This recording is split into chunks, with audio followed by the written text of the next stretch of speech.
Alors, gloire à Dieu. Très fort, ça va réveiller ton voisin qui dort. Il faut comprendre que l'Église, ça doit être jamais mort. Tu ne devrais pas rentrer de la même façon quand tu as rentré. Ça, c'est sûr. Elle est réveillée. Elle a compris. Alors, je ne dois pas sortir de la même façon que j'ai rentré. Pour que les chrétiens sachent, nous sommes en train de rentrer ici pour glorifier, exalter la majesté du Créateur de toutes choses. Quand il y a une demande où ce que les enfants sont en train de mettre le focus, toutes ses forces, son pensée, son âme et son cœur à la direction du Père, il y a quelque chose de retour. Alors, je ne peux pas manquer cet événement qu'on fait chaque dimanche. C'est pour ça qu'on appelle célébration. C'est une célébration d'un mariage qui est en train de prendre place à chaque semaine, à chaque nuit. Puis cet mariage, ça va être accompli quand l'époux va venir, va dire, c'est le temps, allons-y. Alors, si je rentre dans les lieux d'événement de le mariage, complètement down, mauvais, puis je sors de la même façon, ça ne marcherait pas. L'époux, il cherche une épouse glorieuse qui reflète sa lumière, son image, telle qu'était Adam au jardin. Adam, je n'étais pas fait pour rester caché quand tu es fait, quand tu es péché, en arrière d'un arbuste. J'étais fait pour briller ma gloire sur toute la création. Ça, il faut que le chrétien comprenne. Quand quelqu'un va rentrer dans une ambiance de même, il ne faut pas qu'il trouve pareil comme dehors. Il ne faut pas qu'il trouve quand il s'en va dans un restaurant. Il ne faut pas qu'il trouve quand il s'en va dans un théâtre, quand dans un cinéma. Non! Il faut qu'il trouve une ambiance où les chrétiens sont placés comme un petit parti du ciel. Un lieu qu'ils n'ont jamais expérimenté auparavant. C'est ça, la glorieuse rencontre d'un chrétien avec quelqu'un qui n'a jamais expérimenté la puissance, gloire de l'Éternel. Ça? Amen. Pourrez-vous maintenant donner une gloire à Dieu, à ton voisin? Gloire à Dieu, amen. Réveille-toi! Thank you, Jesus. Bienvenue tout le monde, au nom de Jésus qui sont sur l'Internet, sur les réseaux sociaux. Sois bienvenue à la famille Jésus Adèle. J'espère vous rencontrer ici dimanche prochain avec toute la gang. Amen. Au nom de Jésus, sois béni. Alléluia. Gloire à Dieu. Alors, est-ce que ton voisin est réveillé? Oui? Make sure ton voisin est réveillé. C'est très important. OK? On va parler de quelque chose de merveilleux aujourd'hui. C'est qu'est-ce qui concerne la fragrance du Christ. Alors, si ton voisin à côté ne bouge pas, c'est parce qu'il est mort. Puis si il est mort, ça fait longtemps, il pue.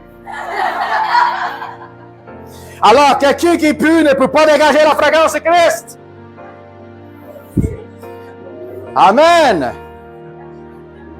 C'est très important. Sacouez-la un peu comme ça. Marque pas, là. Alléluia. L'Église, le corps du Christ, peu importe où ce qui nous y rassemble, il faut qu'il soit un lieu de vie. Amen. Gloire à Dieu.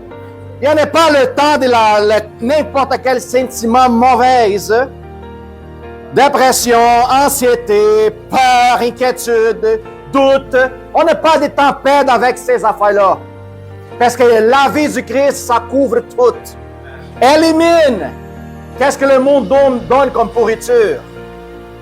Alors, la vie, elle dégage tout ce qui est céleste. L'amour, paix, tranquillité, joie de vie. Hein? Encouragement. Mario, t'es là? Ah, merveilleux. Vas-y, Balthazar, vas-y. Gloire à Dieu. C'est ça, Mario, exactement. Thank you, Jesus. Mario est vivant. Il donne le signal de vie, là. Hein? C'est quand les paramédics là, arrivent dans un accident, puis la personne est là, toute couchée, il ne répond pas. Qu'est-ce qu'ils font? Il amène Mario. Non, fais ça. Toucher dans le cou de ton frère, comme ça dit. T'es vivant. Gloire à Dieu. Come on, man. On peut faire meilleur. On peut faire beaucoup et toujours meilleur. Non, pasteur, je pense que j'ai arrivé dans mon limite. Mensonge du diable. Il n'y en a pas de limite pour les enfants de Dieu. Il n'y en a pas de limite pour les enfants de Dieu.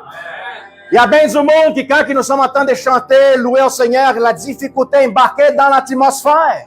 L'ambiance des louanges de l'atmosphère, c'est un des meilleures parties du moment de l'Église. Puis les gens ne s'y rendent pas compte. Dans le temps de Joseph, celui-là de l'Égypte, quand il lui commençait à voir le rêve par rapport à ce que Dieu lui préparait à travers de lui, il a partagé son rêve avec ses frères. La jalousie a augmenté. Ils ont décidé de mettre lui dans un trou, là, puis un puits qui était sèche. Puis ses frères, ils préparaient pour les tuer. Qui a empêché la mort de Joseph? Judas. Judas était devant, puis il dit, non, on ne va le pas tuer, mais on va le vendre. Puis, dans l'histoire, quand que Joseph était dans l'Égypte, puis que les autres étaient allés voir Joseph, ils n'ont pas les reconnu, puis ont demandé de l'aide. Les autres ont dit, nous avons notre père, Jacob, qui est vieux, puis notre frère, Benjamin. Puis Jacob était comme, quoi, vous avez un frère, tout ça? Puis il dit, restez un ici, puis l'autre part avec Benjamin. Sinon, c'est là qu'il va rester, je vais le tuer. Qui était la personne qui a pris la relève de la vie de Benjamin? Judas. Yud, ça va dire, Yahuda. Dieu soit loué. Une louange qui était donnée à Dieu. Alors, Judas était toujours en première pour pouvoir régler les problèmes de tous ses frères. Puis, par la propos d'un moment de louange. Puis, louange, elle est toujours connectée à quelqu'un qui rêve. José, c'est lui qui rêve. Alors, on voit la connexion. Quand parfois, tu n'as pas de force pour prier. Seigneur, la difficulté est grande. Je n'ai pas capable de rentrer dans ta présence puis de sortir mes mots. C'est qu'est-ce que tu dois faire, mon frère et soeur? Mettre de la louange. L'ambiance va changer puis tu vas commencer à rentrer dans la louange. Puis l'ambiance va changer puis quand tu vas te rendre compte, tu vas commencer à prier à Dieu et glorifier son nom. Puis là, le Seigneur va restaurer tes rêves. Tes rêves. La parole de Dieu, c'est ça.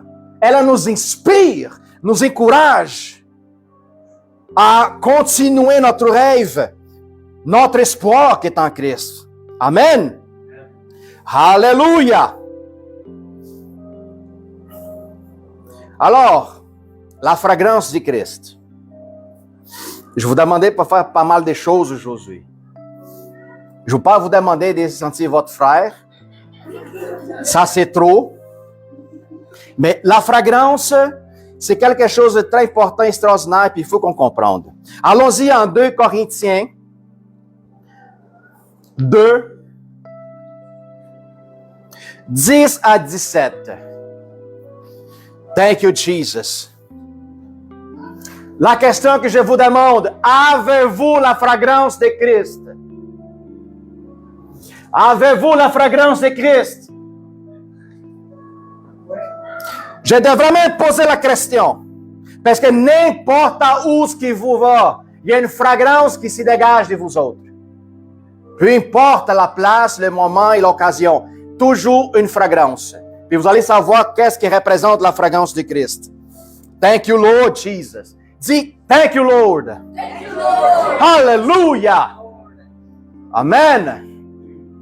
Or, à qui vous pardonnez, je pardonne aussi, c'est l'apôtre Paul en train de parler aux Corinthiens, c'est que j'ai pardonné. Si j'ai pardonné quelque chose, c'est à cause de vous, en présence de Christ. Paul y mettait la confiance aux frères et sœurs.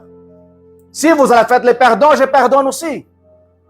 Afin de ne pas laisser Satan l'avantage sur nous, car nous ignorons pas ses desseins. Au reste, lors que je fus arrivé à Troas pour l'évangile de Christ, quoique le Seigneur m'ait eu ouvert une porte, je n'ai eu point de repos d'esprit, parce que je ne trouvais pas Tite, mon frère. C'est pourquoi, ayant pris congé d'eux, j'ai parti pour Macédoine. Douane. Grâce soyez rendue à Dieu qui nous fait toujours triompher en Christ. Toujours, pas de façon partielle, toujours triompher en Jésus-Christ. Et qui répand par nous en toutes les lieux de l'odeur de sa connaissance. Amen. Continue, Jerry. Jusqu'au 17. Nous sommes en effet pour Dieu la bonne odeur de Christ, par ceux qui sont sauvés et parmi qui périssent. Aux uns, une odeur de mort donnant la mort, aux autres, une odeur de vie qui donne de la vie, et qui est suffisant pour ces choses. Quand nous ne falsifions point la parole de Dieu, comme font plusieurs, mais c'est avec sincérité, mais c'est de la part de Dieu que nous parlons en Christ devant Dieu. Alléluia. Que le Seigneur soit loué et glorifié. Par éternel, merci pour l'opportunité encore d'être réunis avec le corps du Christ, Seigneur. Que tu puisses m'utiliser en toute humilité, Seigneur, que tu grandis puis que je diminue, Seigneur, dans ta présence, que le Saint-Esprit parle à travers du prédicateur. Seigneur, que tu puisses produire semences des transformations, des repentances, Père, au nom de Jésus, dans le cœur de tous ceux qui attendent ce message, ceux qui sont présents et ceux qui seront à l'écoute en plusieurs années d'ici, Seigneur, au nom de Jésus. Seigneur, je réprime tout l'esprit de confusion qui bloque l'écoute, l'attente de toutes les frères et sœurs. Seigneur, que le Saint-Esprit se manifeste parmi nous au nom de Jésus. Amen. Alléluia. L'apôtre Paul nous rapporte un message très important en 2 Corinthiens. Il avait un problème là-dessus et quelqu'un a commis un problème, une erreur, un péché, puis les autres ont réprimé la personne. Mais à cause qu'ils ont réprimé, ils ont décidé de les mettre à part. Puis Paul dit, pardonnez-les, parce que si vous faites aussi, moi je pardonnerai, même que je ne serai pas présente. Pourquoi ils mettent la confiance à l'Église? Pour que les autres commencent par le cœur du Christ, commencer à pardonner les gens d'une façon continuelle. Réprimer la personne est très important. Il y a bien de frères et sœurs qui n'aiment pas ça, être exhortés. Exhortation est nécessaire dans notre vie. Parce que ce n'est pas toujours que nous sommes dans la voie droite. Hein? Tout à coup, on est distrait pour une chose et l'autre. Puis vient Mario et dit, « Balthazar, réveille-toi! » Je dis, « Oh, qu'est-ce qui se passe, Mario? » Écoute, mes frères, puis il faut que je prenne son exhortation par amour. Il faut que je prenne, puis l'apôtre Paul, c'est ça qu'il dit. Pardonnez-les pour pas qu'il lui rentre dans profonde tristesse. Il ne donne pas l'espace à l'ennemi à ne pas travailler dans sa vie puis dans la vie à vous autres. Parce qu'une église qui ne décide pas de pardonner, vous pourrez avoir sûr que l'ennemi, il se promène déjà au milieu des autres. Déjà, c'est très important. Le pardon, nous savons tous que c'est une libération. Puis le pardon, ça dégage l'odeur. C'est une libération. C'est un sentiment de fraîcheur. Libération pour la personne qui était attachée et pour ceux qui libèrent le pardon. Alors, cette fraîcheur, elle devait être présente dans notre vie d'une façon continuelle. Je vous pose la question. Vous serez dans un lieu, vous rentrerez dans une place où tout le monde, ou la grande part de la personne, ne prend pas soin des autres. Si tu vas dans un gym, puis tu rentres là-dedans, puis ça sent du souris pourri. Ou du poisson pourri, comme vous voulez dire. Hein? Ah, dis-moi, vous riez là, mais je ne sais pas pourquoi est-ce que vous riez là. En tout cas, si tu rentres dans une place, puis tu rentres, puis l'odeur n'est pas agréable, qu'est-ce que tu fais? Tu tournes, puis tu pars. Parfois, tu es même gêné de dire, puis hop, attends une minute, là. Pourquoi? Personne aime rester dans une ambiance où ce que l'odeur de la pourriture représente. Elle est désagréable. Puis ça, c'est normal. Personne qui veut des mauvaises choses. Tout le monde veut passer proche de quelqu'un qui sent bien, qui dégage une bonne odeur. Comme maintenant, j'ai rentré, avant de commencer le service, j'ai rentré dans la toilette, puis j'ai senti une odeur. J'ai dit, wow, Benoît est passé par ici. Benoît dégage maintenant un parfum. Oh! Son parfum, ben oui. C'est pourquoi? Parce que la fragrance laisse une marque dans la vie des gens. C'est important, puis la fragrance, ça, c'est quelque chose de particulier. Si tu pourrais approcher de ton frère et soeur, des différents un de l'autre, ça sent. Comme je rapproche à Benoît, tel qu'il est frais, je lui donne le câlin, je dis, wow, ça sent bon, là, ce petit bonhomme, là. Mon frère Mario qui vient d'arriver là-bas, je dis, hey Mario, donne mon câlin. Hey, ça sent des fragrances, des huiles essentielles. Wow! Ah! Il y a aussi dans le sous-sol, ça commence à sentir le Wow! Puis Mario est incroyable. Pourquoi? Je sais déjà. C'est sa marque. Puis cette fragrance, elle est nécessaire qu'elle soit présente dans la vie de tout le chrétien. Tout ce qui représente une mauvaise odeur, elle est associée à quelque chose qui est pourri, est désagréable. Par contre, le bon odeur agréable, c'est quelque chose qui est propre. Rapporte la propreté, puis rapporte la vie. Rapporte la bonne condition de vie. Est-ce que vous avez déjà rentré dans la nature, puis on sait que parfois il y a des animaux qui sont morts, mais la plupart du temps, quand tu vas te promener dans le bois, là, c'est la fragrance des fleurs, les arbres, puis tout ça. C'est merveilleux. Pourquoi? La nature dégage la vie. Alors, nous sommes une fragrance particulière qu'il faut que le monde extérieur apprenne à sentir et reconnaître. C'est très important que moi, tel qu'enfant de Dieu, je suis capable de rentrer dans une ambiance puis laisser une fragrance irrémarquable. Où est-ce que les gens vont pouvoir être présents puis vont dire, il y a une fragrance. Puis cette fragrance, c'est le témoignage de vie que chacun des chrétiens doit appliquer dans son quotidien. Quand tu fais partie dans la vie d'une personne, ou quand tu la rencontres dans une évangélisation, peut-être tu vas voir cette personne une fois dans ta vie. Puis c'est quoi cette fragrance que tu vas la laisser?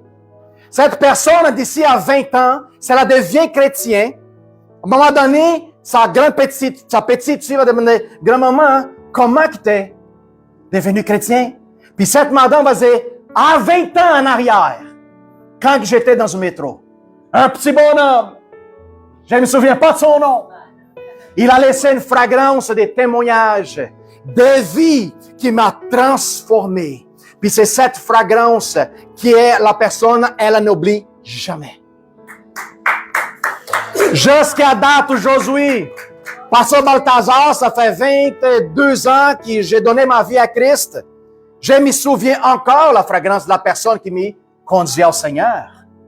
Ça reste ici, tout le temps. Parce que c'est un moment unique de la vie de chaque personne. Alors moi, je devrais devenir cette représentation vivante de Jésus-Christ. Puis c'est drôle parce que chaque fragrance, c'est bon quand tu vas au magasin, tu choisis le parfum, la fragrance, les huiles, puis tu achètes, ça sent bon, tout ça, tu payes, puis tu pars à la maison. Mais il y a bien du monde qui ne connaît pas le processus. Acheter déjà prêt, c'est très bon. Mais savez-vous, pour que la fragrance devienne cette odeur merveilleuse qui vous utilise, ça passe par un processus de transformation. Puis c'est là que tu vas comprendre pourquoi parfois certains chrétiens sont en train de vivre des situations difficiles. Parce que ce soit des fragrances de fleurs ou que ce soit des huiles essentielles des semences, chaque situation est nécessaire qu'elle soit écrasée. qu'ils soient une plante, une fleur, une racine ou une sémence, il faut qu'ils soient écrasés pour que l'huile et l'essence, la partie plus merveilleuse, elle commence à couler. Et qu'elle soit aussi purifiée. On sait qu'ils passent toutes pour un processus, mais la première partie, c'est écraser la partie pour qu'il commence à couler la chose plus merveilleuse. C'est la fragrance. Puis là, on se pose la question, qu'est-ce qui a rapport avec un chrétien? Mourir pour soi-même, c'est de se faire écraser. De quelle façon, pasteur? La circonstance de la vie. Chaque fois que je suis dans une épreuve, ça va dire je me fais cracher. Parce que Dieu veut voir qu'est-ce qui ça va sortir de l'intérieur de Balthazar.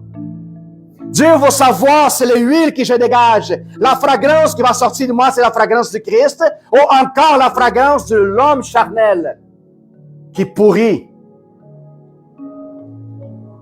Puis là, ça commence à me faire beaucoup plus de sens.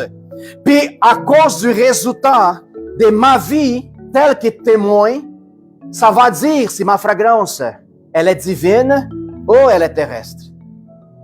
La fragrance terrestre, ça sent qu'il y a de la pourriture. Parce qu'elle ne peut pas voir Dieu tel qu'il est. Par contre, chaque chrétien, quand ils sont en train de vivre une situation difficile, qu'est-ce qui va sortir de moi? C'est quoi ma réaction? C'est quoi mon témoignage de vie? Qu'est-ce que je veux dire? Comment que je veux agir? Puis ça va révéler qui nous sommes vraiment. Puis je vais vous dire une chose. Cette fragrance, elle devait être dégagée dans votre travail, de votre cercle familial, dans votre loisir, à n'importe quelle place. C'est l'authenticité. Je vais vous dire une chose. Il y a bien des marques, des parfums qui sont très connus. Il y a même des parfums que ça pourrait coûter 5 000, 12 000 $.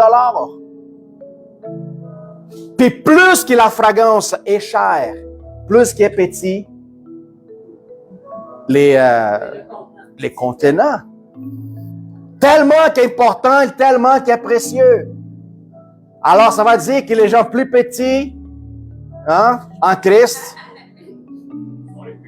sont les plus privilégiés. Non, pas du tout. Ça va dire que la valeur, ce n'est pas concernant à la grandeur, à la connaissance, c'est plutôt de qu'est-ce que Dieu dépose en nous autres. Il y a bien du monde qui vous savez très bien qui sont des théologues, qui sont des PhD, sont des tout ça, mais qui, quand ils commencent à donner une vie de témoignage, tu fais comme ça. Qu'est-ce qu'il y a là-dedans? Par contre, tu vois quelqu'un qui est complètement hors de qu'est-ce qui est considéré un QI très élevé, mais qui agissent d'une manière tellement humble, simple, que tu dis, wow, cette fragrance, elle est extraordinaire, puis je veux me rapprocher. Je veux savoir comment est possible. Comment est possible? Une personne qui n'a pas grande chose à donner de soi-même, mais plutôt donner à 100% qu'est-ce que Dieu est en train de déposer sur sa vie. Frères et sœurs, la fragrance de Dieu, elle vient toujours en train de dégager parmi une difficulté. Toujours. Vous connaissez le pasteur Bill Johnson de l'église Bethel Church en Californie? OK? Ça fait pas longtemps que son épouse est morte. Elle a pris un cancer, il a suivi puis tout ça, puis la madame, elle a décédé, elle n'a pas résisté, il a fait tous les traitements. Bill Johnson, c'est un homme de Dieu, il a prié là-dessus, puis il n'y a rien qui s'est passé. Le Seigneur a décidé de prendre sa femme. Ça s'est passé un jour de semaine. Dimanche, il faudrait qu'il prie, il faudrait qu'il prêche. Puis les gens dans l'église étaient comme, qu'est-ce qu'il va dire? Qu'est-ce qu'il va dire? Il monte, puis il commence à prêcher, puis il voit la tension dans l'église. Puis il lui dit, c'est quoi? Vous allez penser que je n'allais pas venir, mais je vais vous dire une chose. Quand nous serons au ciel, ça va être très facile de louer et glorifier à Dieu. Parce que là-bas, il n'y en a pas de douleurs, il n'y en a pas de souffrances, il n'y en a pas des épreuves. Ça va être très facile. Par contre, la seule manière de dégager la fragrance de Christ, c'est quand parmi ta souffrance, parmi ta douleur, tu es capable quand même de mettre un pas en avant puis glorifier Dieu en toute situation. Si vous voulez savoir pourquoi que je suis en train de prêcher ici, c'est pour que vous connaissiez. Même qu'une personne de notre famille part, le travail continue. Puis c'est seulement dans une situation comme ça que vous allez reconnaître la authenticité de la personne. C'est un vrai disciple de Christ. Pourquoi? Parce que la circonstance ne peut pas me changer. Puis c'est comme ça que la fragrance, l'odeur du Christ, il commence à aller partout où ce qu'on va. Je sais que parfois les gens, c'est très rare quand quelqu'un vient parfois me demander « Hey, pasteur, là, ça fait un bout, là, t'as pas de problème, je vois toujours en train de dégager de l'amour, positivité, l'encouragement, l'amour, puis tout ça. On dirait que tu n'as pas de problème. » Il y a bien du monde qui peut-être vous connaissez que c'est de même. C'est parce que je ne mets pas mon fer, je ne mets pas mon crédit par rapport à mes problèmes. Mes problèmes, c'est mes problèmes. Ce n'est pas votre problème. Puis je sais que tout passe. Tout passe. Mais la question, c'est comment tu vas passer ça? En le glorifiant ou peut-être en te cachant dans ton coin? Puis on demandait, c'est où les frères qui n'ont jamais été là, ils n'ont pas venu, ça fait longtemps qu'ils ne viennent pas à l'église? Ben, tu sais, là, on sait, puis il passe la difficulté, il y a un problème qui se passe. Puis quand on va aller voir c'est quoi le problème, parfois c'est des choses banales. Des choses banales. Qui ça pourrait être remédié aussi rapidement. Où est-ce que je vais mettre mon focus? Ça va devenir mon Dieu. Alléluia. De où est-ce que je vais mettre mon focus? C'est de là que je vais chercher mon parfum. Il faut que je sache. C'est pour ça que quand je vous parlais au début par rapport à louange, plus que tu luttes ton problème, plus que ton problème va devenir ton Dieu. Par contre, si parmi ton problème, quand le bateau est en train de couler, tu te lèves avec l'autorité qui t'est donnée, puis tu dis, tempête, tiens-toi. Mère, calme-toi. Là, tu vas voir la différence. Là, quand on moins imagine dans notre pensée, il y a bien du monde qui vous observe. Il y a bien du monde qui attend de voir vos actions. Il y a bien du monde qui attend que toi tombes. Pour dire, oh, regarde, son Dieu, c'est pas si fort. Lui, c'est pas un chrétien original. Lui, c'est pas un chrétien authentique. Il faut juste parler. L'essence de Christ. Est-ce que Jésus a dégagé l'odeur de Dieu sur la terre? Oui ou non? Oui. Si Jésus a dégagé l'odeur du Père, nous devons dégager l'odeur du Christ. Vous avez essayé, mais c'était bien. Le Père et le Fils sont les mêmes choses. Alors, nous devons dégager l'odeur du Christ en tout le temps puis en n'importe quelle circonstance. OK? Jésus a dégagé, il a partagé son témoignage de vie. En Jean 5, 24, il est dit, en vérité, je vous le dis, c'est lui qui écoute mes paroles et qui croit en celui qui m'a envoyé, a la vie éternelle et ne vient point en jugement, mais il est passé de la mort à la vie. Verset 25. En vérité, je vous le dis, l'heure est vient, et elle est déjà venue, Où les morts entendront la voix des fils des dieux. Et ceux qui l'auront entendu vivront. Vie, bonne odeur. Mort, mauvaise odeur. 26, car comme le Père est la vie en lui-même, aussi il a donné au Fils de la voir la vie en lui-même. Alors, la mort pour les enfants de Dieu, ce n'est pas une condition, même pas de s'y penser. Non, tout ce qui représente la mort dans ta vie, il faut qu'il t'élimine tout de suite. Puis qu'est-ce qui est connecté à la mort? C'est quoi? Péché. Le salaire du péché est la mort.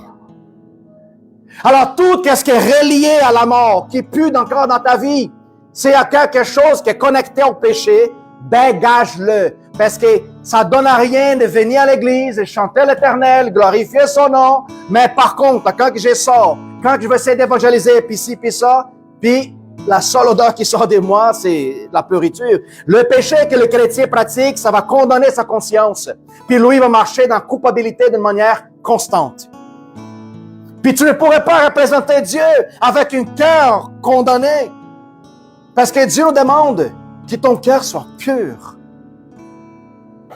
Là, tu vas voir le surnaturel. Là, tu vas voir des miracles.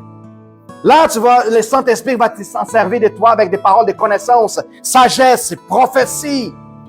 Dieu va te partager des visions. Alors, frères et sœurs, je devais vérifier dans ma vie. Si moi et ma femme, on passe 2 semaines en vacances puis la maison n'est pas nettoyée, quand on arrive, écoute, on ouvre la porte et quelque chose qui sent mal. Pourquoi? Parce qu'elle n'était pas nettoyée, elle n'était pas entretenue. Nous sommes la maison des dieux. C'est ta responsabilité de l'entretien. Entretenir, prendre soin, puis ça on parle de la sainteté. Marcher comme Jésus, avoir des moments de prière, moments d'intimité, moments de fraternisation, participer au service, au culte, venir vendredi, écouter la prédication mercredi, marcher en sainteté, éliminer les péchés de ma vie. À quel prix, pasteur? Les prix qui est fou, mon frère et soeur. Les prix qui soit, les prix qui s'adonnent. Oui, mais si je décide de tourner le dos vers ça, je vais perdre des amis. C'est mieux perdre des amis que perdre la vie. Négocie pas la vérité puis la parole de Dieu. Même que ça coûte, peu importe qu'est-ce qui coûte. Tout le monde veut se sentir bien. Hein? Mais c'est personne qui veut prendre une douche. Puis la douche quotidienne dans notre vie, c'est la parole de Dieu. C'est notre douche quotidienne. C'est l'eau spirituelle. Alléluia. Il y avait du monde dans la ville de Jérusalem que les gens ne mettaient pas aucun crédit sur ces gens-là. Pourquoi? Parce que les gens vivaient dans la pourriture. Les gens y arrivent parfois dans une condition que les gens pensent qu'il n'y a pas d'espoir pour les autres. Il y a tellement de gens dehors là, qui attendent seulement mourir. Pourquoi? Parce qu'ils ne voient pas d'espoir dans leur vie. Puis ça, on voit en Jérusalem. Il y avait un homme riche qui ramassait des impôts, qui s'appelle Zachée. Un à la fois. Zachée. Zachée. Zachée. Zachée, c'était un gars qui collectait l'impôt. Zachée, c'était un juif qui prenait l'argent des juifs pour homme. Puis en plus, il prenait un petit peu plus pour lui. Alors, c'était un homme qui était considéré la pourriture d'Israël. C'était un traître considéré dans leur peuple. Par contre, Zachée dit, si au moins je suis capable de voir Jésus-Christ passer. Comme lui était aussi petit, il décide de monter dans un arbre. Quoi? Il décide de monter dans un arbre. Vous y pensez là, comment qu'il Zachée était désespéré parce que mon peuple ne m'acceptait pas. Puis chaque fois que Zachée passait dans une place, les gens crachaient à terre. Lui, il décide de monter dans un arbre. Puis quand le maître des maîtres, l'homme de l'espoir, l'homme de la paix, l'homme de la réconciliation, passe devant l'arbre, il regarde et dit, « Toi, Zachée, c'est fini, dégagez la fragrance de pourriture.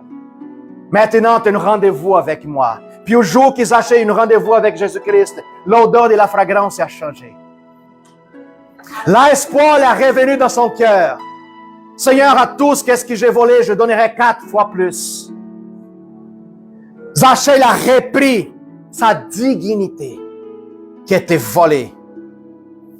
La femme adultère, laquelle aucun homme ne donnait aucun crédit à cette femme, elle était au point d'être périe, lapidée.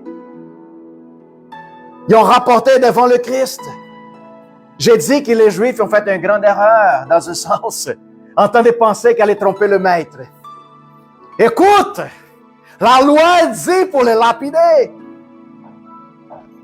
Qu'est-ce qu'on fait alors? Puis le maître lance une parole de libération. Pas seulement à cette femme, mais pour toutes les autres qui l'attendaient. Si elle n'est pas un seul ici qui n'est pas péché, qui lance la première pierre. Imaginez-vous la situation de la madame qui était là, attendait seulement la première pierre. Elle était là, puis elle attendait, il n'y a rien qui se passait. Puis quand Jésus dit, « Hey toi, lève. » Puis quand elle regarde à l'autour, personne qui était présente. Seulement Jésus-Christ, l'espoir vivant. Écoute, ce sont eux ceux qui étaient condamnés. Jésus était le seul capable de lapider la femme, lancer une pierre, la condamner ou la juger. Mais lui a décidé de dire, je ne te juge pas non plus. Va, il ne pêche plus. Cette femme, elle a reçu l'odeur du Christ, puis sa vie a été changée pour toujours. Une seule rencontre avec quelqu'un qui dégage l'odeur du Christ, ça pourrait transformer de la vie de ceux qui rapprochent de vous autres. Si vous ne rentrez pas avec jugement, si vous ne rentrez pas avec condamnation, si vous n'entendez pas pointer la personne, peu importe qui est la personne. La femme samaritaine, elle avait complètement perdu son identité, perdu son crédit, perdu complètement. Elle est devenue plutôt une esclave à cause de tous les hommes qui passaient à travers de sa main et puis tout ça. Puis elle rencontre avec Jésus dans le puits de Jacob. Puis le Seigneur dit, si au moins tu savais qui est ceux qui parlent avec toi.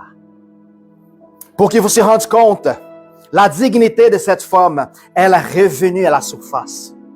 Puis elle a eu du courage de sortir du puits de Jacob. Il allait tout de suite dans sa ville. Il prêchait aux gens de Samarie. Samarie, c'était un peuple rejeté complètement pour les Juifs.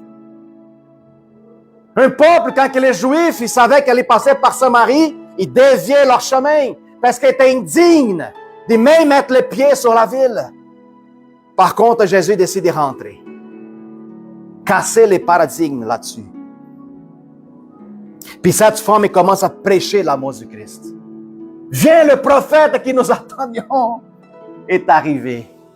Les Juifs n'étaient pas capables de voir. Par contre, les Samaritains, ceux qui s'étaient considérés impurs, pourris, ils commencent à écouter la bonne nouvelle de Jésus-Christ. L'espoir, quand il retourne au cœur de l'homme, il commence à dégager une fragrance différente. Matthieu, un des disciples, qui était collecteur aussi d'impôts, aussi rejeté par ses parents, rejeté par son peuple. Mais Jésus l'appelle à devenir son disciple. Il restaure la dignité de Matthieu. Frères et sœurs, il n'y a pas un homme sur la terre laquelle le Seigneur ne pourrait pas transformer ta fragrance. Ouvre ton cœur. Ouvre ton cœur à la disposition de recevoir Christ. Il marchait selon sa volonté. Lisa parlait ici à propos de l'amour. Si tu dis que tu aimes vraiment le Seigneur, alors pourquoi tu n'obéis pas à ses commandements? Si tu dis vraiment que tu aimes le Seigneur, pourquoi que vous êtes encore accroché à votre petit péché de compagnie, à les mauvaises habitudes? Seigneur, je veux te suivre dans une telle manière que je peux vérifier dans mon cœur, il n'est pas trouvé une seule tâche. Pasteur, c'est-tu possible? Oui, c'est possible.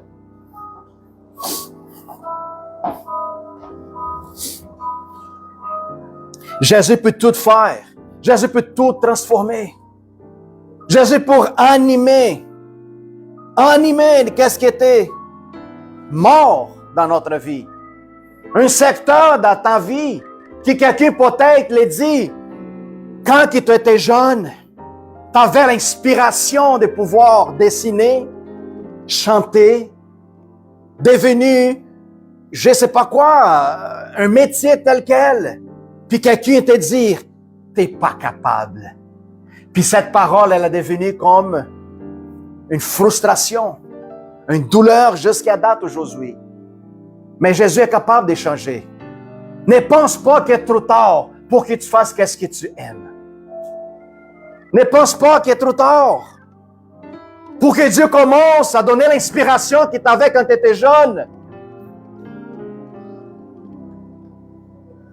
C'est nous qui mettons l'impossibilité devant Dieu, parce que tout est possible pour ceux qui croient. Pourquoi que vous privez de vous-même? Pourquoi que vous privez de toutes les possibilités? C'est comme ça que vous allez dégager la fragrance de Jésus-Christ.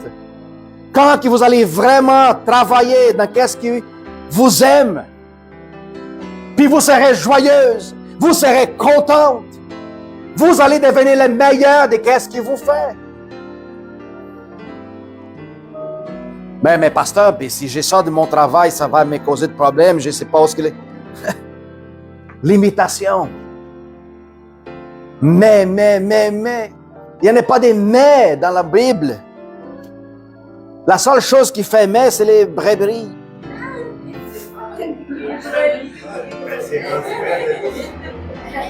Hein?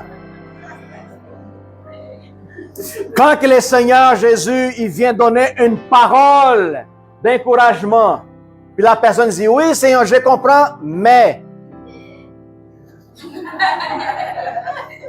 M'excuse. Commence à effacer ça dans ta vie. Plutôt de dire mais, plutôt de dire tout est possible, Seigneur. Je crois dans tes paroles. Tu as une parole prophétique dans ma vie, elle va s'accomplir. Peu importe la condition que je veux rentrer, elle va s'accomplir. Peu importe l'épreuve, puis plus que l'épreuve elle est grande, plus que je vais être écrasé, plus que l'odeur du Christ, ça va sortir. Mais il écrit. Voilà. Amen. Alors, frères et sœurs, de quoi attendre? Hein? Attendre quoi? Quel résultat? Si ça dépend, Dieu, il a déjà donné la formule. C'est juste de la appliquer. On va voir une église vivante. Une église où est-ce que tu peux marcher avec une capacité d'autorité et domination, où personne n'est capable de te frustrer, personne n'est capable de te faire trembler devant la présence de quiconque, que ce soit un homme, que ce soit un gouvernement, que ce soit une principauté. Tu vas marcher avec la tête par en haut, en train de dire, viens sentir, rapproche-toi de moi. Parce que ce n'est pas moi qui va être influencé. Mais moi, je vais influencer. Ne te laisse pas y aller pour la circonstance. Laisse que la circonstance change à cause de ce que tu connais aujourd'hui.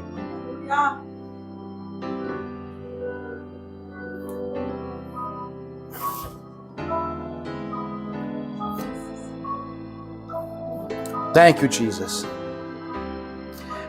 Amen, Église. Est-ce que c'est possible de dégager l'odeur du Christ? Amen. Alléluia. Alléluia.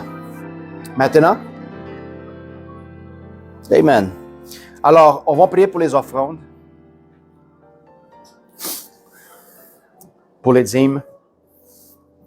Pendant ça, je vais prier pour les gens qui sont en ligne.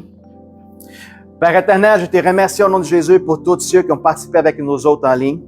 Merci pour la vie, Seigneur, de chaque personne qui est là, loin d'ici du Québec, mais qui sont en train d'entendre cette parole, l'écouter pour que leur vie soit transformée.